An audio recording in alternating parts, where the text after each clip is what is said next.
أفلما مرئتنا حانت عبيز بلا سبيتي أبصل مزبالة جراوند باركين كلان رئي أبقصا نايفرح السمعيد كامزلو نارئينا بسنبادة اتخبابت عزاب دحرست وسنة عنحيد ناي تليفون ملغتي بس حمو اتملغتون كابون لعد زغدده يسنبدا قصيلون اتمفتح افت مكينا غديفاتو كابت خفابت طف اذا ختيلو مسكند تواساي كيني نلاله كيني ود 19 عامت منسي كوينو مسديون نشتي حفتون يوز نبر سرحو خا مساسي انتخون كم اون كيني هد ازبله سبات محجاز ازيز حقسو اب سرح بوتو اون تفتاو ايو بحدا قاطامي كيني طفي واز نبر ني حنتن اشتي قلعه بامبولاهي بامو اتهصانون امسكيناتو تحغيسا تقد حدا معلت كيني ناب جوزو مستملسه لابتوب طفيو يصنع نيشتي مسدليون حفتونا تطقمتلا كم زنبرت يوصحو بحرقانون مستقبلا حماق قالات يزارب ازون زخونه ነገር نحوا እና መኮርኩም ዝኮነ ይፍልጠና ድሕሪ ዝተወሰነ ግዜ ኬኒ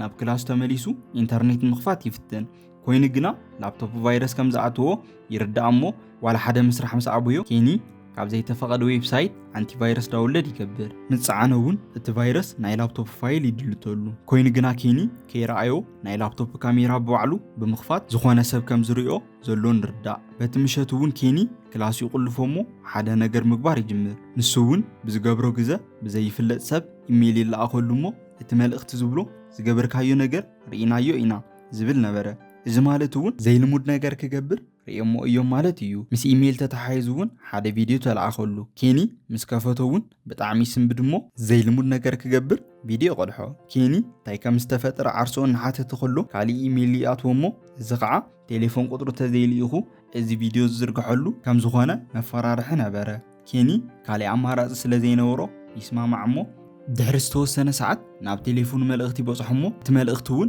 ናይ ቴሌፎን ሎኬሽን አብሪሁ ክጎድፎ ዝእዝዝ ነበረ ብተወሳኺ እውን ቴሌፎኑ ቻርጅ ክዓጽ የብሉን ይብል አክቲቬት ክትግበር ኢኻ ኢሉ እውን ይልኸሉ እቲ ግዜ ምስ በጽሐ እውን ሚስኪን ሓውና ነቲ ሃከር ገንዘብ ተደሊዩ ጥይቆ እቲ ሃከር እውን ንማንም ከይትዛረብ ኢሉ ይልኸሉ ንቐጻሊ ዝተወሰኑ መዓልቲ ኬኒ ምንም ዓይነት መልእኽቲ ይበጽሖን ኮይኑ ግና ኩሉ ግዜ ምስ ተሰከፈ እዩ ምስ ቤተሰቡ እውን ዝርርብ ቀኒሱ እዩ መብዛሕትኡ ግዜ ከዓ ኣብ ክፍሉ ዓርሱ ቆርሊፉ ኮፍ ምባል ይዘውትር ኣብ ስራሕ ቦትኡ እውን በተመሳሳሊ ጽቡቕ ኣይነበረን መልክዑን ጸባይ ሰናይ ኬኒ ሕዚ ናይ ባዕሉ ጽላሎት ኮይኑ ኩሉ ግዜ ሱቕ በኋላይ ምዃን መረጸ ድሕሪ ሶምን ናይ ኬኒ ፍርሒ ጋዲ ይኾን ማንነቱ ዘይተፈለጠ ውልቀ ሰብ ኣብ መወዳእታ መልእኽቲ ይልእኸሉሞ ዝኾነ ኣድራሻ ልኢኹሉ ቅድሚ 12 ሰዓት ምሸት ኣብኡ ክበጽሕ ይነግሮ ከምዚ ተዘይገይሩ ከዓ እቲ ቪድዮ ከምዚ ዝርግሖ ይነግሮ ኬኒ እውን ብስንባደ ካብ ገዙ ይወጽእ እሞ ናብታ ኣድራሻ ብፍጥነት ይኸድ ኣብቲ ቦታ ምስ በጽሐ እውን ዋላ ሓደ ሰብ ይረኸበን ቀጺሉ እውን ነቲ ሃከር ከም ዝበጽሖ ይፍልጦ እቲ ሃከር እውን ቀጺሉ ክጽበ ይነግሮ ድሕሪ ዝተወሰነ ደቂቓ ሓደ ሰብ ብሞተር ይመጽእ እሞ ዋላ ሓንቲ ቃል ከይተዛረበ ንኬኒ ዝተዓሸገ ባኮ ሂብዎ ጠጠው ኢሉ ከሎ ፎቶ ይልዕሎ እቲ ሰብኣይ እውን ንኻሊእ ሰብ ይሰዶ እዚ ሰብኣይ እውን ተይፈተወ ብግዲ ከም ዝኾነ ኬኒ ይርዳእ እዚ ማለት ከዓ እቲ ሃከር ብብዝሓት ዘለዎም ሰባት ከም ዝጥቀመሎም ንርኢ እቲ ሰብኣይ ምስ ከደውን ኬኒ ካሊእ ኣድራሻ ይለኣኸሉሞ ናብቲ ኣድራሻ ምኻድ ይምርሕ እቲ ሃከር እቲ ዝተዓሸገ ባኮ ናብኡ ከብጽሖ ይእዝዞ ኬኒ ንእሽተይ ተሰግአ እኳ ካብ ምእዛዝ ካሊእ ኣማራፂ ይነበሮን ኣብ መንገዱ እውን እቲ ዝተዓሸገ ባኮ ብንእሽተይ ከፊቱ ይርኢ ኣብ ውሽጡ ዝነበረ ኬክ እንትኾን ኣብ ቀጻሊ ምርኢት ኬኒ ናብ ዝተኣዘዘሉ ክፍሊ ይበጽሕ እሞ እቲ ማዕጾ የንኳሕኩሕ ዋላ ሓደ ሰብ ግን ኣይከፈቶን ከምኡውን መልእኽቲ ሒዙ ከም ዝመጸ ተተዛረበ እኳ ሕዚ እውን ምንም ዓይነት መልሲ ይረኸበን እቲ ሃከር እውን መንዲ ኢሉ ንኽጽውዕ ይእዝዞ ኬኒ እውን እቲ ስም ዝጸውዐ ሄክተር ዝተባሃለ ሰብ ብቕልጥፍቲ ማዕጾ ይኸፍቶ እዚ ሰብኣይ እውን በቲ ሃከር እናተኣዘዘ ነበረ ሄክተር ታይ ከም ዘጋጠመ እውን ይሓቶ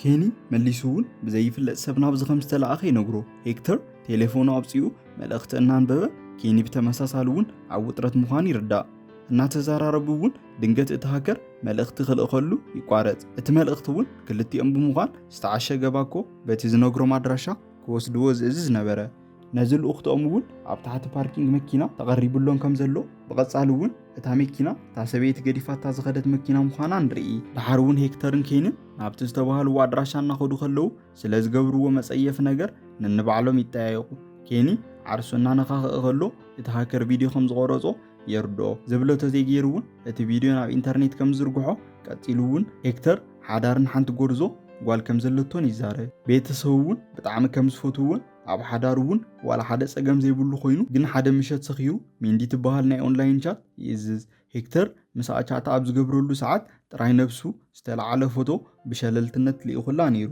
እቲ ሃከር እውን መልእኽቶም ብምቕዳሕ ከፈራርሖም ጀመረ። ሄክተር በዓልቲ ገዝኡ ብዛዕባ እዚ ተፈሊጣ ሓዳሩ ፈቲሓ ጓሉ ንኸይርያ ከይትኽልክሎ ከም ዝፈርሕ ይነግሮ። ኬኒ እዚ ኩሉ ሰሚዑ ተደራቢሹ ምብካይ ይጅምር። ሄክተር እውን ኩሉ ነገር ናብ ድቡር ከም ዝምለስ ቃል ይኣትወሉ።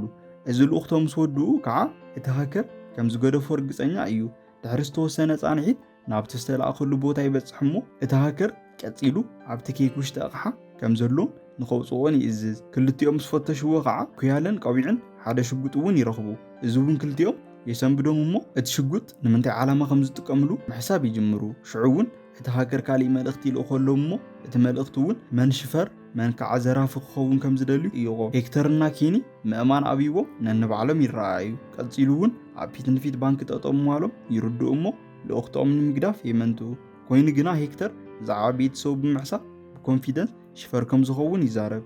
ኬኒ ልኡኽቶ ንምውፃእ ኣይተዳለወን ነይሩ። ሄክተር እውን እቲ ቪድዮ ተዘርጊሕሉ ዝመውፀ ፀገም ምስ ረድኦ ኣብ መወዳእታ ይስማምዑ።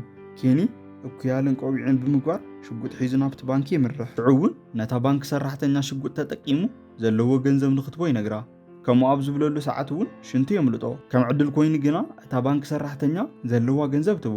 ኬኒ እውን ካብቲ ባንኪ ወፂኡ ናብ መኪና ምስ ኣተወ ሄክተር እውን ብናህሪ እናዘወረ ልኡኽቶም ብዝሰመረ መልክዕ ይውድኡ። ብዙሕ ከይፀንሑ እውን ካብቲ ሃከር መልእኽቲ ይበፅሖ እሞ ናይ መወዳእታ ትእዛዞም ስለ ዝወድኡ ቀፃሊ ናብ ዘምርሑሉ ኣንፈት ይሕብሮ። ሕዚ እውን ክልቲኦም ኣብቲ ቦታ ብምርካብ ፀጥ ዝበለ ቦታ ይዕዘቡ። ሄክተር ቀፂሉ እውን መልእኽቲ ይበፅሖ እሞ እቲ መልእኽቲ እውን እታ ማኪና ከቃፅላ ዝእዝዝ እንትኾን ኬኒ ከዓ ዝተኣዘዞ ገንዘብ ሒዙ ናብቲ ጫካ ከኣቱ ነበረ። እቲ ሃከር እዚ ናይ መወዳእታ ልኡኽቶም ከም ዝኾነ ኣረጊፁ ይነግሮ። እዚ ኣኸቲሉ እውን ክልቲኦም ተሰናቢቶም ናብ ዝተኣዘዝዎ ልኡኽቶ ኬኒ ናብቲ ጫካ ምስ በፅሐ ዝኾነ ሰብ እናተፀበዮ ነበረ።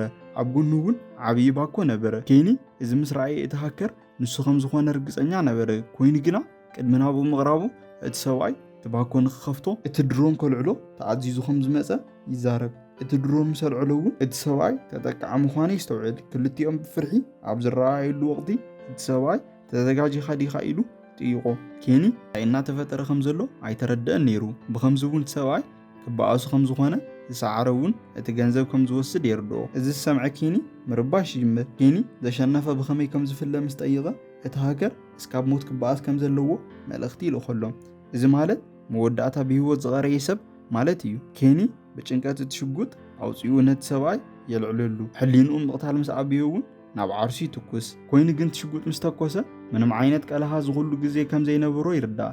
እቲ ሰብኣይ ከምዚ ምስ ረኣየ ናብ ኬኒ ዘሊሉ ምበኣስ ይጅምር። ብኻሊእ ገጽ ሄክተር ናብ ገዙ ምስ በፅሐ ካብቲ ሃከር ዘስሕቅፅ ዘለዎ ምስሊ ይበፅሖ። ናብ ሰበይቱ ክፍሊ ምስ በፅሐ እውን ናነብዐት ይረኸባ።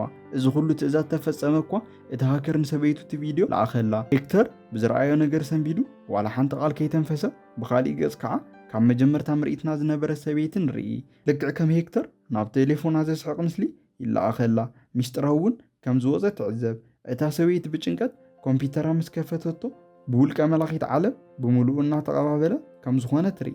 ኣብ መወዳእታ ናብ ኬኒ ክንምለስ ከለና እቲ በኣስ ከም ዝሰዓረ ንዕዘብ። ገጹ ተቆሰለ ተደመየ እኳ እቲ ኩሉ ገንዘብ ሽዒሩ እዩ። ናብ ገዙ ኣብ ዝምለሰሉ ሰዓት ተመሳሳሊ ዘስሕቅ ገጽ ናብ ቴሌፎኑ ይበፅሖ። ኣብ ቀጻሊ ካብ ኣዲኡ ቴሌፎን እውን ተደወለሉ። ምስ ኣልዕሎ እውን ዘይግባእ ነገር እናርአየት ከም ዝነበረት ትነግሮ። ኣዲኡ እውን ቀፂላ ምንባዕ ትቕፅል። ዋላ ሓንቲ ቃል ከይተዛረበ እውን እቲ ቴሌፎኑ ይዓፅዋ። ኣብ መወዳእታ እውን ፖላዊስ መውፅኦም ይኣስርዎ። ንዘይምእሳር እውን ምንም ዝገበሮ ፃዕሪ ይነበረን።